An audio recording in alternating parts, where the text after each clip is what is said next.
Hello everyone. मैं doctor Babli आज आप सभी के साथ डिस्कस करूंगी weed management in direct seeded rice. Rice India की ही नहीं बल्कि पूरे वर्ल्ड की एक most important staple food crop है। वर्ल्ड के अंदर राइस सेकंड नंबर पे मोस्ट इम्पोर्टेंट है, फर्स्ट नंबर पे है व्हीट। तो आज हम बात करने वाले हैं DSR means direct seeded rice. Direct seeded rice क्या है? एक राइस कल्टीवेशन का प्रिंसिपल मेथड है और इसको राइस को ट्रांसप्लांटिंग मेथड से भी इसका कल्टीवेशन किया जाता है। ट्रांसप्लांटिंग में क्या होता है? अ, हम नर्सरी लगाते हैं, नर्सरी से फिर जो पडल्ड फील्ड है वहां पे सीडलिंग की ट्रांसप्लांटिंग करते हैं, जहां पे बहुत ज्यादा अमाउंट में वाटर चाहिए होता है, ट्रांसप्लांटिंग के लिए लेबर चाहिए होते हैं, तो वहां पे जो कॉस्ट ऑफ कल्टीवेशन है राइस की वो इंक्रीज हो जाती है और जो नेट रिटर्न फार्मर के पास आता है वो कम आता है। लेकिन अगर डीएसआर की साइड जाते हैं तो डीएसआर में वाटर की सेविंग भी होती है, जो ग्लोबल वार्मिंग गैसेज होती हैं उनका भी एमिशन कम होता है, लेबर की रिक्वायरमेंट भी कम होती है। लेकिन इसके अंदर एक मेन प्रॉब्लम है, वो है वीड मैनेजमेंट की। क्योंकि वीड मैनेजमेंट डीएसआर के अंदर इस टाइम पे एक मोस्ट इम्पोर्टेंट और एक चैलेंज है कि कैसे हम वीड को मैनेज कर सकते हैं। तो चलो स्टार्ट करते हैं।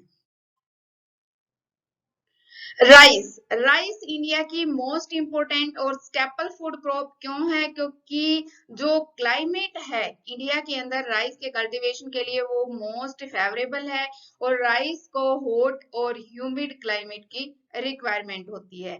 इंडिया के अंदर राइस का फर्स्ट नंबर पे कल्टीवेशन होता है। राइस का जो कंजप्शन है वो भी इंडिया के अंदर बहुत ज्यादा होता है, फर्स्ट नंबर पे इसका कंजप्शन होता है। लेकिन एरिया इंडिया के अंदर राइस का सबसे ज्यादा है, लेकिन प्रोडक्शन इसका चाइना के अंदर सबसे ज्यादा पाया गया है। और अगर हम इंडिया के अंदर बात करें, जो राइस है वो इतना फेमस क्यों है? क्योंकि इसके अंदर प्रोटीन क्वांटिटी ज्यादा है और इसके अंदर कार्बोहाइड्रेट ज्यादा है। अगर हम इसके राइस हस्क के बात करते हैं तो सिलिका कंटेंट भी इसके अंदर 15 से 18% पाया जाता है। और इसके ब्रान के जो राइस ब्रान है, रा राइस ब्रान है, उसके अंदर ऑयल कंटेंट 12 से 18% पाया जाता है और डी ऑयल्ड ब्रान के अंदर 1 से 3% ऑयल कंटेंट पाया जाता है। और जो पार वर्ल्ड ब्राउन राइस है उसके अंदर 20 से 28% ऑयल कंटेंट पाया जाता है। तो ये बहुत सारी इंपॉर्टेंस है राइस की, जिसकी वजह से राइस इंडिया के अंदर और वर्ल्ड के अंदर most important staple food crop है। और इससे ब्रेड भी बनाए जाते हैं, चपाती भी बनाई जाती हैं और बहुत सारे अदर प्रोडक्ट्स हैं, फोडर के लिए इसको यूज किया जाता है, इसके स्ट्रा को। तो इसके बहुत सारे यूजेस हैं, तो इसलिए ये इंडिया की most important staple food crop है। अगर हम इसका जनरल इंट्रोडक्शन की बात करें तो जो साइंटिफिक नेम है इसका राइस का वो है ओराइजा स्टाइवा। इसके अंदर 24 क्रोमोसोम नंबर्स पाए जाते हैं और ये एक एनुअल प्लांट है, मतलब एक सीजन में ये ग्रो किया जाता है। लेकिन अगर हम बात करते हैं ईस्टर्न एरिया की, जो ईस्टर्न रीजन है वहां पे फेवरेबल इन्वायरमेंट रहता है, तो हम इसका अस, अमन और बोरो 3 टाइम पे राइस का कल्टीवेशन करते हैं। और ये एक शॉर्ट डे प्लांट है, साथ के साथ ये क्या है, एक सेल्फ पोलिनेटेड क्रॉप है। शॉर्ट डे प्लांट क्यों है? क्योंकि इसकी फ्लावरिंग के लिए, राइस है, राइस की फ्लावरिंग के लिए क्या चाहिए? शॉर्ट डे चाहिए और जो नाइट जो लेंथ है वो ज्यादा चाहिए, इसलिए हम इसको शॉर्ट डे प्लांट बोलते हैं। और ये ग्रेमिनी फैमिली से बिलोंग करता है। इसका जो सेंटर ऑफ ओरिजिन है वो है इंडिया एंड बर्मा। ओके। इसका जो कल्टीवेशन है वर्ल्ड के अंदर, इंडिया में, पाकिस्तान में, फिलीपींस, इजिप्ट के अंदर, वर्ल्ड के अंदर सबसे ज्यादा प्रोडक्टिविटी राइस की पाई जाती है। अगर हम बात करते हैं इंडिया के अंदर, इंडिया के अंदर सबसे ज्यादा जो प्रोडक्शन है वो होता है वेस्ट बंगाल के अंदर, फिर यूपी, फिर आंध्र प्रदेश। और प्रोडक्टिविटी की अगर हम बात करें तो इसकी ज्यादा प्रोडक्टिविटी कहाँ पे पाई जाती है? पंजाब के अंदर। ओके। अब जो कल्टीवेशन है, कल्टीवेशन की अगर हम बात करते हैं तो राइस क्या है, एक सेमी एक्वेटिक क्रॉप है। क्या है एक राइस? Semi aquatic crop. क्योंकि जो राइस है, राइस प्लांट का ही जो वाटर की स्टेग्नेशन करके ही हम कल्टीवेशन क्यों करते हैं, क्योंकि ये एक ऐसी क्रॉप है जिसके अंदर जो एरेनकाइमेटस टिश्यू होता है वो प्रेजेंट होता है, और वो उसकी लीफ से लेकर रूट तक जाता है। और अगर इसको हम सबमर्ज्ड कंडीशन में राइस का कल्टीवेशन करते हैं तो भी इसकी प्लांट की डेथ नहीं होती है, और अच्छा प्रोडक्शन राइस का हम ले सकते हैं। इसका जो कल्टीवेशन है वो मुख्य तौर से दो तरीकों से किया जाता है। एक है डायरेक्ट सीडिंग करना, दूसरा है ट्रांसप्लांटिंग करना। डायरेक्ट सीडिंग में क्या आएगा, ड्राई भी हम डायरेक्ट सीडिंग कर सकते हैं, और वेट जो डायरेक्ट सीडिंग भी हम कर सकते हैं।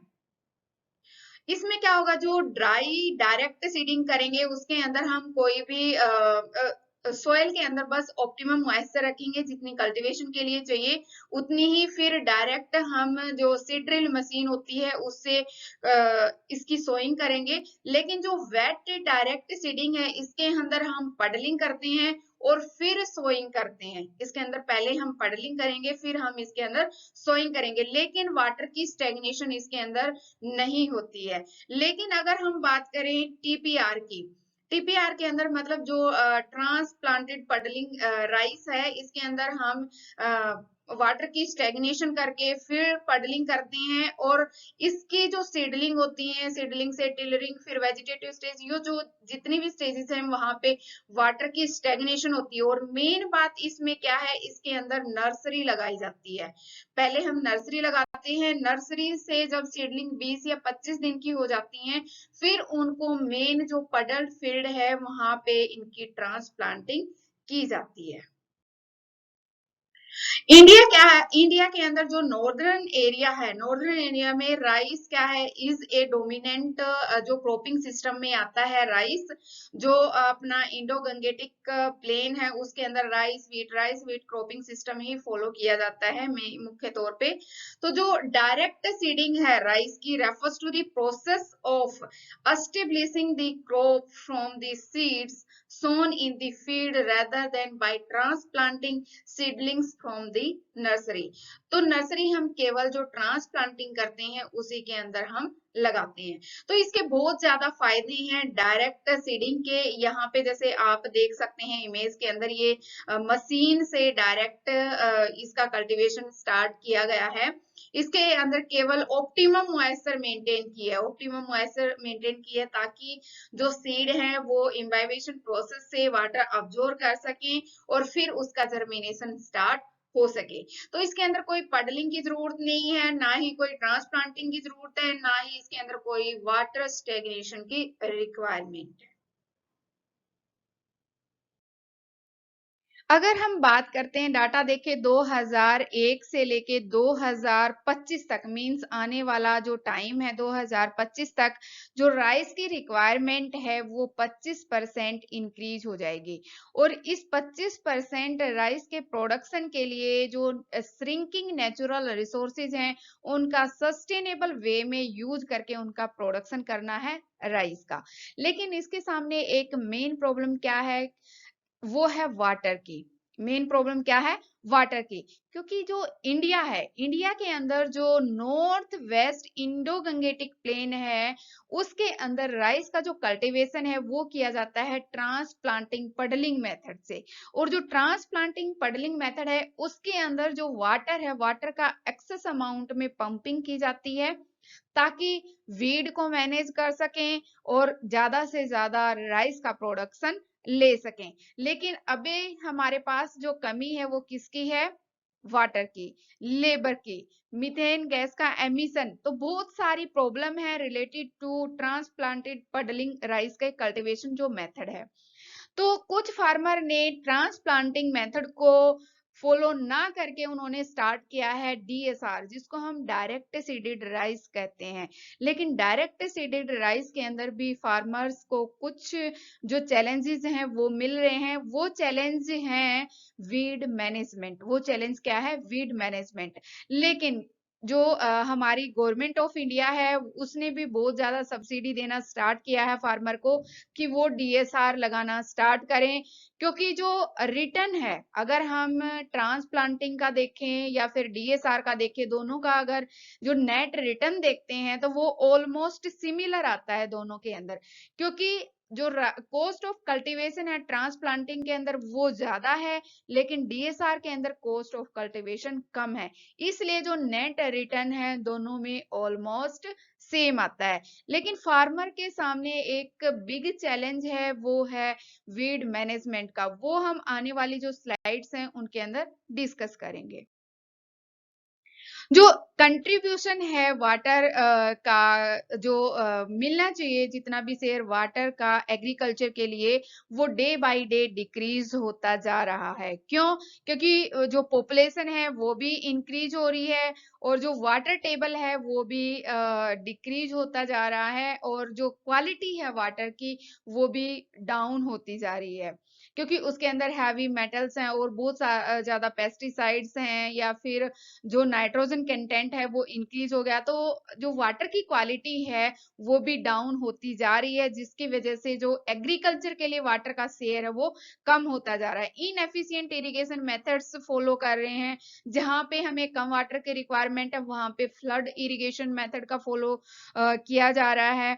और जो नॉन एग्रीकल्चरल जो सेक्टर्स हैं उनके अंदर भी वाटर का काफी यूज है, तो इसलिए जो एग्रीकल्चर पॉइंट ऑफ व्यू से हम देखते हैं तो एग्रीकल्चर के लिए लिमिटेड अमाउंट में वाटर अवेलेबल है, जो कि एएफओ के जो डाटा है उसके अकॉर्डिंग 1951 में पर कैपिटा जो वाटर की अवेलेबिलिटी थी वो ग्रेटर देन 5300 मीटर क्यूब से ज्यादा थी। लेकिन अगर हम 2000 आने वाले 2025 में की बात करेंगे तो उस टाइम पे पर कैपिटा जो वाटर की अवेलेबिलिटी है वो 1500 मीटर क्यूब से भी कम हो जाएगी। तो इस डाटा को देखते हुए हमें पता चल रहा है कि जो वाटर की डेफिशिएंसी है, स्कैर्सिटी है, वो बहुत ज्यादा इंक्रीज होती जा रही है। तो हमें वाटर का एक एफिशिएंट वे में क्या करना चाहिए, यूज करना चाहिए। हमें ऐसे कल्टीवेशन मेथड फॉलो करने चाहिए जिसमें कम वाटर में ज्यादा पैदावार हो, क्योंकि राइस एक ऐसी क्रॉप है जो 4000 से 5000 लीटर वाटर का यूज करती है for the production of 1 kg grain. ठीक है, 1 kg ग्रेन के प्रोडक्शन के लिए 4000 से 5000 लीटर वाटर का वो यूज करती है। वो डिपेंड करता है कि शॉर्ट ड्यूरेशन वेराइटी है, मीडियम ड्यूरेशन वेराइटी है या फिर लॉन्ग ड्यूरेशन वेराइटी है, क्योंकि अगर लॉन्ग ड्यूरेशन वेराइटी है तो 5000 लीटर तक वाटर का यूज कर लेती है। अब हम बात करेंगे कि जो ट्रांसप्लांटिंग पडल्ड राइस है वहां से शिफ्ट करके डीएसआर की साइड क्यों जाना चाहिए, क्योंकि जो ट्रांसप्लांटिंग है, ट्रांसप्लांटिंग के लिए पडलिंग के लिए बहुत ज्यादा वाटर की रिक्वायरमेंट होती है, तो उससे किसके ऊपर इफेक्ट आएगा, वाटर टेबल के ऊपर। तो वाटर टेबल डाउन होता जाएगा, पडलिंग के लिए वाटर स्टेगनेशन की जरूरत होगी। 2-3 दिन पहले जैसे हम पडलिंग करेंगे तो पडलिंग से 2 या 3 दिन पहले ही हम वाटर की स्टेग्नेशन करते हैं फील्ड के अंदर, तो उसके अंदर परकोलेशन लॉसेज होते हैं, एवोपरेशन लॉसेज होते हैं, सीपेज लॉस होता है। ठीक है, तो बहुत सारे जो लॉसेज हैं वो इसके अंदर इन्वॉल्व होते हैं, और जिसकी वजह से जो वाटर यूज एफिशिएंसी है वो बहुत कम है ट्रांसप्लांटिंग के अंदर। फिर अगर हम बात करते हैं लेबर की, तो लेबर की इसके अंदर बहुत ज्यादा डिमांड होती है, जैसे ट्रांसप्लांटिंग करनी है या जो अदर इसके अंदर कल्चरल प्रैक्टिसेस करनी है तो उनके लिए लेबर की रिक्वायरमेंट कम है। और जब हम राइस का कल्टीवेशन करते हैं तो उस टाइम पे जो पीक पीरियड होता है तो वो लेबर की रिक्वायरमेंट ज्यादा होगी, लेकिन डिमांड क्या है, बहुत ज्यादा है, तो लेबर बहुत कम मिलते हैं और स्किल्ड लेबर की ज्यादा रिक्वायरमेंट होती है। तो लेबर की वजह से ही रिक्वायर डिमांड ज्यादा है, तो इसकी वजह से भी कॉस्ट ऑफ कल्टीवेशन इंक्रीज हो जाती है। एनर्जी इसके अंदर इंटेंसिव एनर्जी वाला ये सिस्टम है ट्रांसप्लांटिंग वाला, क्योंकि इसके अंदर पडलिंग के लिए बहुत ज्यादा एनर्जी की रिक्वायरमेंट होती है। और अगर हम बात करते हैं सॉइल हेल्थ की, क्योंकि पडलिंग है, पडलिंग क्या करेगी, जो सॉइल एग्रीगेट्स हैं उनको ब्रेक कर देगी, और जो सॉइल के अंदर पोर स्पेस है उसको डिस्टर्ब कर देगी, पोर स्पेस को फिल कर देगी, तो जिसकी वजह से एक हार्ड इम्प्रीवियस जो लेयर है वो क्रिएट हो जाती है सब सॉइल के अंदर, सरफेस के अंदर, और जिसकी वजह से जो रूट का पेनिट्रेशन है या फिर माइक्रो ऑर्गेनिजम्स की ग्रोथ है या एनारोबिक कंडीशन वो क्रिएट कर देता है वाटर स्टेगनेशन की वजह से। तो बहुत जो फिजिकल कंडीशन है या केमिकल कंडीशन है सॉइल की, जो प्रॉपर्टीज हैं उनको चेंज कर देती है। तो ये बहुत ज्यादा डिस्टरबेंस क्रिएट करती है ट्रांसप्लांटिंग मेथड।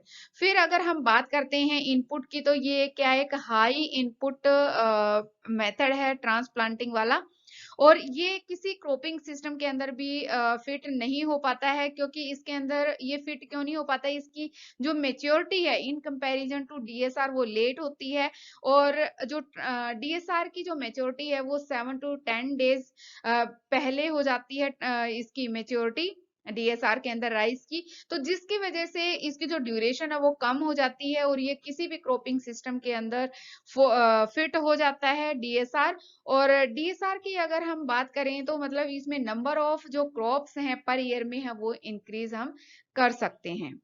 और अगर हम बात करते हैं जो कॉस्ट ऑफ प्रोडक्शन है वो भी बहुत ज्यादा है ट्रांसप्लांटिंग के अंदर, क्योंकि जो डीजल के जो रेट हैं वो भी इंक्रीज हो रहे हैं, लेबर एक्सपेंसिव हमें लेबर मिल रहे हैं। फिर और जैसे पडलिंग के लिए बहुत ज्यादा पैसों की रिक्वायरमेंट होती है, तो ये जो कॉस्ट ऑफ कल्टीवेशन है ट्रांसप्लांटिंग के लिए वो बहुत ज्यादा है इन कंपैरिजन टू डीएसआर। और इसके अंदर जो ट्रांसप्लांटिंग हम करते हैं तो एनारोबिक कंडीशन क्रिएट होती है, और जिसकी वजह से जो ग्लोबल वार्मिंग गैस है मीथेन, उसका एमिशन होता है। और इसका जो एमिशन है वो कब होता है ज्यादा, जब जो रिडॉक्स पोटेंशियल होता है सोयल का वो बिलो -150 मिली वोल्ट होता है, तब मीथेन गैस का ज्यादा एमिशन होता है। तो इसकी वजह से ग्लोबल वार्मिंग भी इंक्रीज होता है।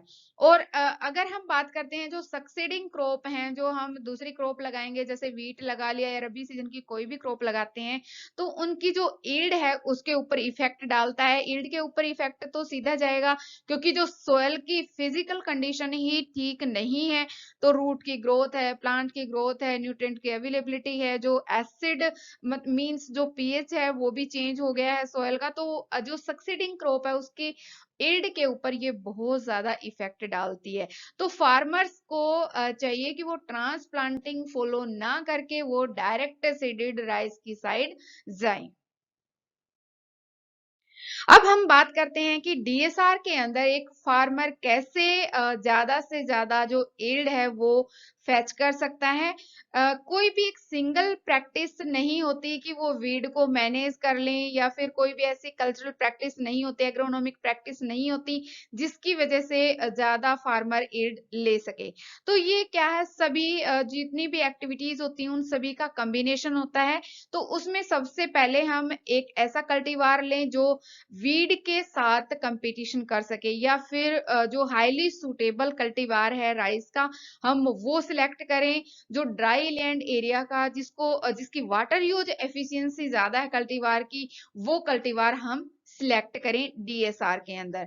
फिर उसको ऑप्टिमम टाइम पे सोइंग करें। डिले सोइंग अगर हम करते हैं तो जो वीड फ्लोरा है वो बहुत ज्यादा अमाउंट में आ जाएगा, तो जिसकी वजह से प्रॉब्लम क्रिएट हो सकती है। ऑप्टिमम सीड रेट लें। ऑप्टिमम अगर हम सीड रेट लेते हैं तो जो स्पेसिंग है प्लांट टू प्लांट और रो टू रो, जो स्पेस है वो कम मिल पाता है वीड के इमरजेंस के लिए, और जब स्पेस कम मिलेगा तो वीड की इमरजेंस कम होगी, और जिसकी वजह से ईल्ड हम ज्यादा ले सकते हैं। फिर आप प्रॉपर वीड का मैनेजमेंट करें और प्रॉपर वाटर का मैनेजमेंट करें। प्रॉपर वीड का मैनेजमेंट हम कैसे कर सकते हैं, जैसे कोई भी हम जैसे सीड अगर हम परचेज करते हैं तो उनको सबसे पहले क्लीन करें, सीड को क्लीन करें ताकि कोई वीड का सीड ना हो उसके अंदर। कोई भी हार्वेस्टिंग के लिए, सोइंग के लिए हम मशीनरी यूज करते हैं तो उसको पहले मतलब यूज में लाने से पहले उसको क्लीन करें।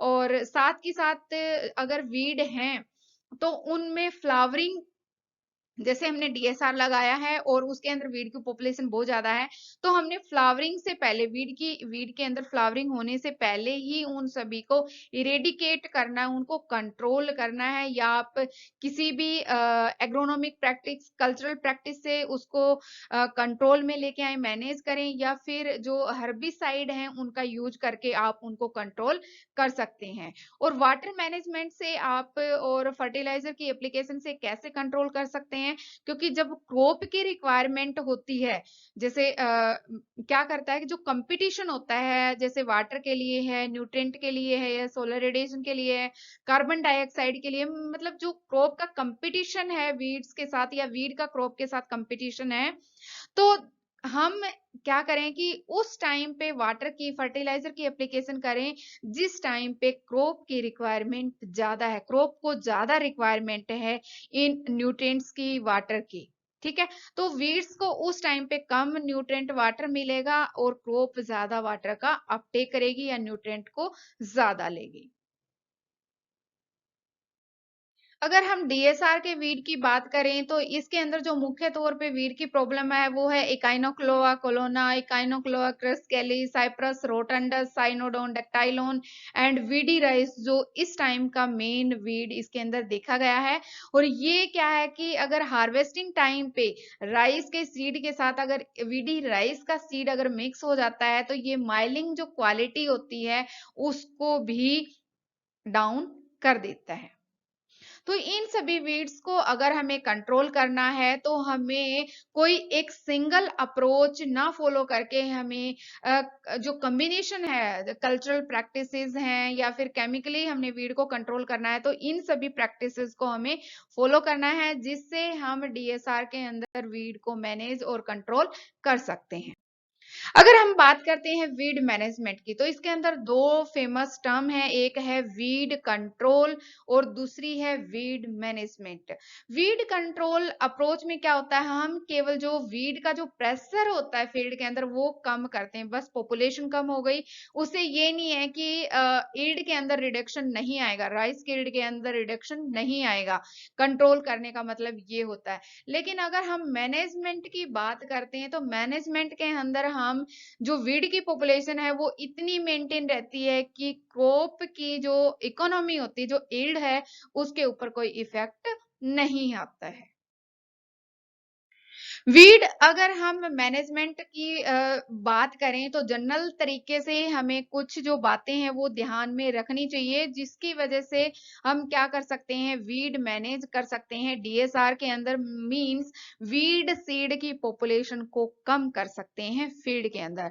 तो जिस भी फील्ड के अंदर अगर कॉटन है, मेज है, शुगर केन का ऑलरेडी कल्टीवेशन हम करते आ रहे हैं, तो हमें वहां पे डीएसआर बिल्कुल भी फॉलो नहीं करना है, क्योंकि वहां पे मेन प्रॉब्लम आएगी वीड्स की और साथ की साथ डेफिशिएंसी किसकी होगी, आयरन की। तो यहाँ पे आप डीएसआर का जो कल्टीवेशन है वो अवॉइड करें, और फील्ड के अंदर जो अनडिकम्पोज्ड ऑर्गेनिक मैन्योर है उसको भी बिल्कुल अप्लाई ना करें, क्योंकि जो वायबल वीड सीड होते हैं वो अनडिकम्पोज्ड ऑर्गेनिक मैन्योर के अंदर प्रेजेंट होते हैं, और जब हम उसको फील्ड के अंदर अप्लाई करेंगे तो वीड की पॉपुलेशन उससे इंक्रीज हो जाएगी।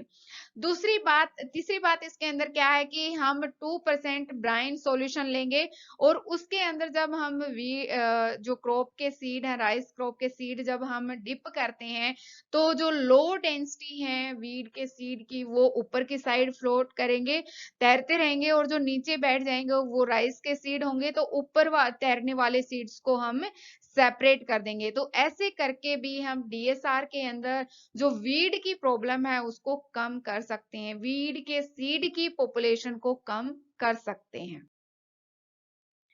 फिर कौन-कौन सी ऐसी प्रैक्टिसेस हैं जिनसे हम वीड को मैनेज कर सकते हैं डीएसआर के अंदर, क्योंकि कोई सिंगल अप्रोच है नहीं ऐसी कि भाई हम केमिकल वे से वीड को मैनेज कर सकें डीएसआर के अंदर, क्योंकि वीड ऐसी प्रॉब्लम है जो 100% किसी भी क्रॉप की ईल्ड को कम कर सकती है। ठीक है, तो वीड को मैनेज करना डीएसआर के अंदर बहुत ही मोस्ट इंपोर्टेंट है। तो उसके अंदर हम टीले से वीड को मैनेज कर सकते हैं, कंपिटिटिव, हाईली कंपिटिटिव जो कल्टीवार है, जो वीड के साथ कंपटीशन कर सके, न्यूट्रेंट के लिए, वाटर के लिए, CO2 के लिए, वो मींस जो क्रॉप है, राइस क्रॉप है, वो ज्यादा अपटेक कर सके इन सभी जो रिक्वायरमेंट वाले फैक्टर हैं इन सभी का।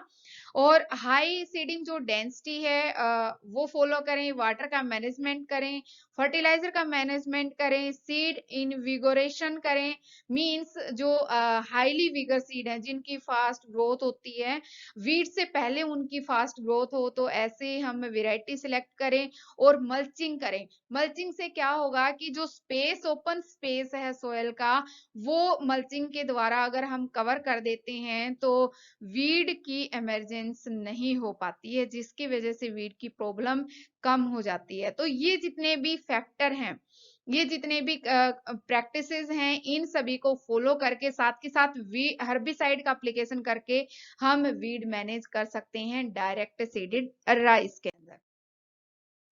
अगर हम बात करते हैं टीलेज की, जो प्राइमरी टीलेज है, एक तो हमने 2 या 3 इयर्स के अंदर डीप प्लोइंग करनी चाहिए। डीप प्लोइंग का जो मेन इंपॉर्टेंस क्या है कि जो डीपर लेयर के अंदर वीड प्रेजेंट है वो अपर लेयर में आ जाते हैं, तो कुछ सोलर रेडिएशन की वजह से मतलब जो वायबिलिटी है वो डाउन आ जाती है, बर्ड्स उठा ले जाते हैं, तो पॉपुलेशन कम हो जाती है, राइजोम्स हैं वो ऊपर आ जाते हैं, वीड्स के रूट ऊपर आ जाती हैं, कुछ वीड्स की जो एनुअल पेरेनियल वीड्स होते हैं तो उनकी पॉपुलेशन काफी कम हो जाती है। और जो अपर सरफेस पे जो वीड के सीड प्रेजेंट है वो बिल्कुल डीपर लेयर में चले जाएंगे, तो जब वो इमरजेंस होता है तो वो इतनी उनके अंदर कैपेसिटी नहीं रहती है कि वो सरफेस तक आ सके, मतलब उनका इमरजेंस हो सके वीड्स का। तो ये बहुत ज्यादा बेनिफिट है डीप प्लोइंग का, जो हम 2 या 3 इयर्स के अंदर करते हैं। ठीक है।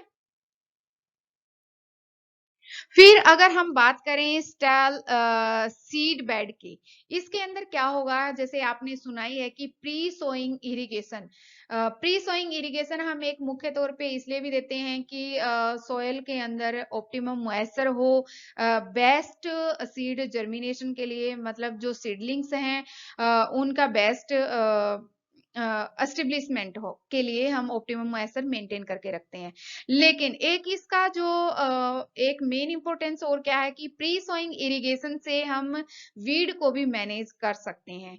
वीड को हम कैसे मैनेज कर सकते हैं, जैसे हमने प्री सोइंग इरिगेशन दी तो हम फील्ड को ओपन छोड़ देते हैं, और जैसे ही वीड अमर्ज हुए तो हम नॉन सिलेक्टिव हर्बिसाइड के अंदर आप पैराक्वेट या फिर ग्लाइफोसेट या फिर टीलेज प्रैक्टिस करके आप उन वीड को डिस्ट्रॉय कर सकते हो।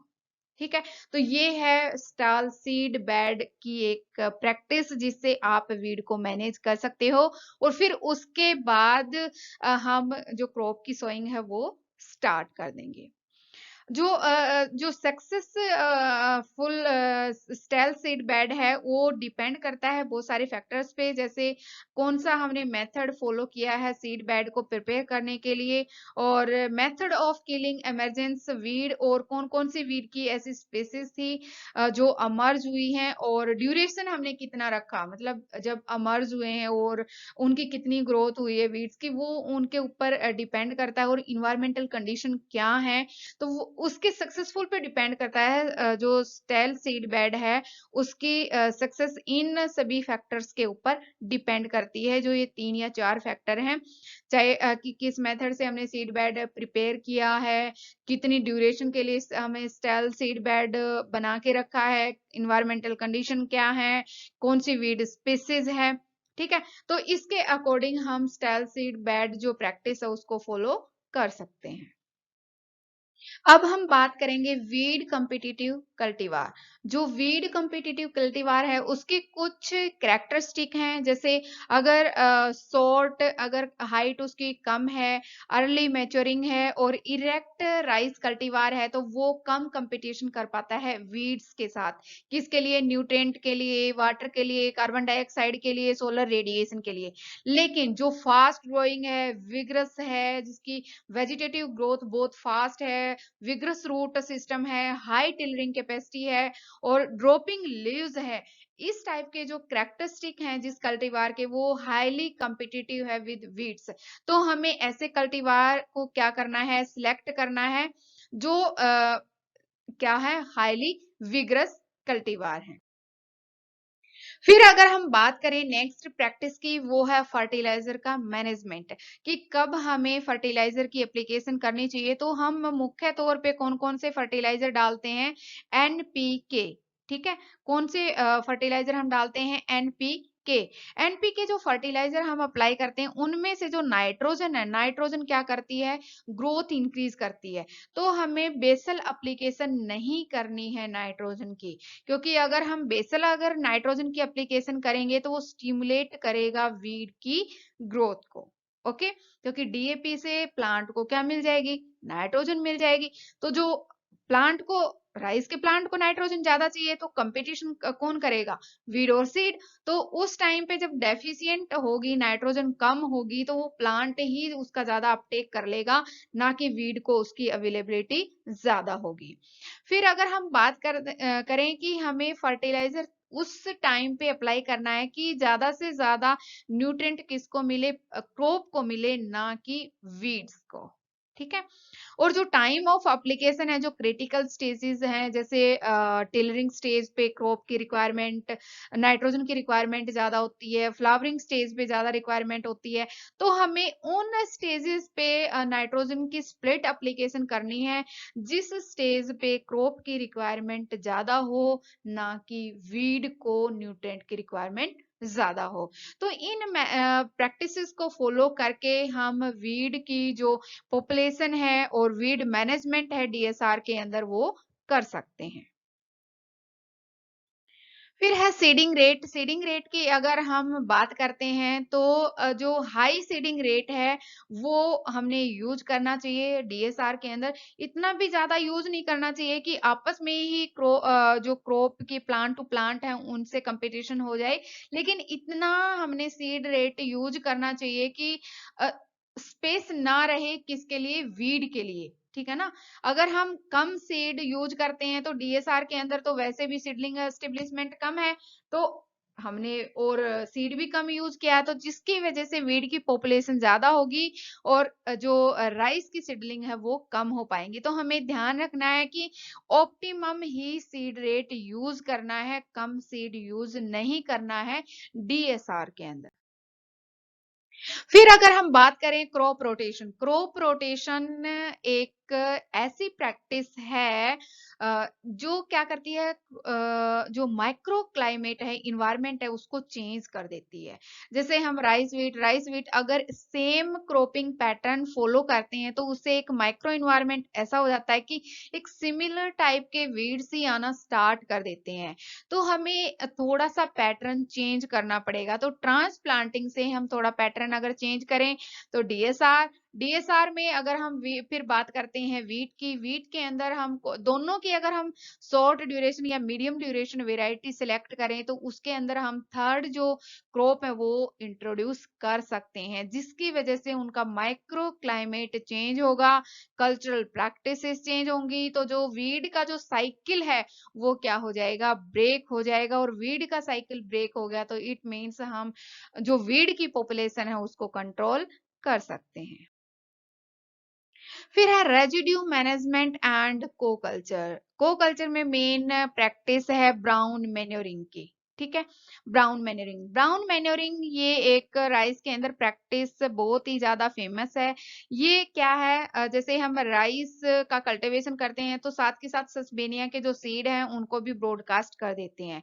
तो जब सस्पेनिया 40 या 45 डे का होता है तो उस टाइम पे हम 2,4-D की एप्लीकेशन कर देते हैं, और 2,4-D की वजह से जो सस्पेनिया के प्लांट्स हैं वो मर जाते हैं और वो फिर ब्राउन कलर के हो जाते हैं। और उसको क्या जो फील्ड है उसमें सस्पेनिया किसका काम करता है, एज ए ब्राउन मल्चिंग का भी काम करता है और नाइट्रोजन भी सप्लाई करता है। तो इससे क्या होगा कि कोई भी हम ऐसी सस्पेनिया की क्रॉप ले लें या फिर मूंग बीन टाइप की क्रॉप ले लें, कोई भी क्रॉप अगर हम साथ में लेते हैं तो उससे वीड की जो पॉपुलेशन है वो कम हो जाती, क्योंकि वीड के लिए स्पेस कम होगा और जो कंपटीशन है वो भी बहुत ज्यादा इंक्रीज हो जाएगा और ये क्रॉप मल्चिंग का भी काम करेंगी। ठीक है।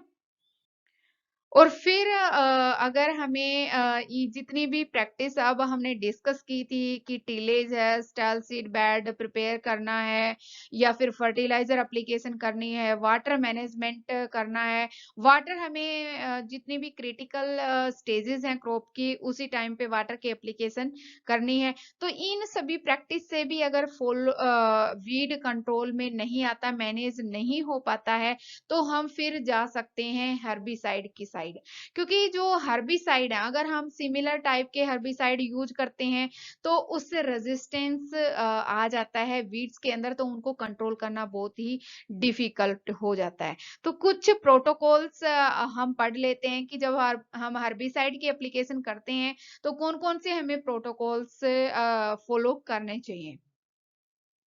Apply post-emergent herbicide on moist soil at 2 to 5 leaf stage of weeds based on the recommendations। ठीक है, वही herbicide हमें यूज करने हैं जो recommended हैं और जब वीड की 2 या 5 लीफ आई हुई हो तभी हमें पोस्ट emergent herbicide को herbicide का application करना है। दूसरी बात क्या है कि ensure field condition are suitable for application। ठीक है, spray on saturated soil with thin film of water only on sunny days, avoid irrigation for next 24 hours। क्योंकि अगर हम तभी एप्लीकेशन करते हैं वाटर की तो जो हर्बिसाइड की एफिशिएंसी है वीड कंट्रोल करने की वो डाउन हो जाती है। Apply granular herbicides by mixing with little wet sand at 10 to 12 kg per hectare। Fill the tank half with the water, add herbicide before complete filling of the tank। और उसके अंदर surfactant पक्का डालें, ठीक है, ताकि वो हर्बिसाइड की एफिशिएंसी को इंक्रीज कर सके।